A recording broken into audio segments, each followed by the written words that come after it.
లేదా ఎల్లుండి కొత్త మంత్రులు ఖచ్చితంగా వచ్చే అవకాశం అయితే కనిపిస్తుంది. మనం ఆల్రెడీ డిస్కస్ చేసినాం ఎవరెవరు రావచ్చు అని.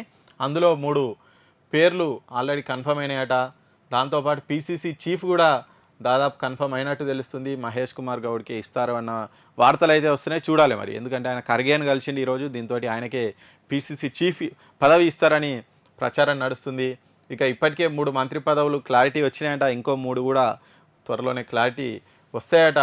తెరపైకి సిటీ బీఆర్ఎస్ ఎమ్మెల్యే పేరు ఓకే. అంటే బహుశా తలసాని అయి ఉంటాడు. తలసాని చక్రం తిప్పుతున్న ఎస్పీ నేత అఖిలేష్ అంటే ఆయన్నే.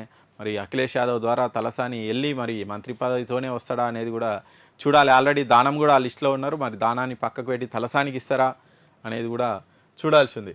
ఇక మంత్రివర్గ విస్తరణపై సీఎం కాంగ్రెస్ అధిష్టానం సీరియస్గా దృష్టి సాధించారట. ఎల్లుండిలోగా విస్తరణ పూర్తి చేసే అవకాశం ఉంది. ఇక వెలుగు పేపర్ చెప్తుందంటే వాళ్ళ పేపరే కదా. దాదాపు ఈ పేపర్ చెప్పిన దాని ప్రకారం అయితే మనకు ఎల్లుండిలోగా క్యాబినెట్ విస్తరణ అయితే ఖచ్చితంగా జరిగే అవకాశం అయితే కనిపిస్తుంది. ఇక 5వ తేదీ అమావాస్య ఉందట. ఆ లోపే క్యాబినెట్ విస్తరణ కొత్త మంత్రుల ప్రమాణ స్వీకారం చేస్తారట. ఇప్పటికే దామోదరం రాజనరసింహ కూడా దీని మీద డిస్కస్ కూడా చేశారు. సీతక్కకు హోమ్ మినిస్టర్ ఇస్తారు. ఆల్రెడీ రాజగోపాల్ రెడ్డి కూడా కన్ఫర్మ్ అయిందని ఆయన కొన్ని పేర్లు కూడా చెప్పారు. ఈ నేపథ్యంలో ఖచ్చితంగా మరి కొత్త మంత్రులు అయితే వచ్చేటువంటి అవకాశం అయితే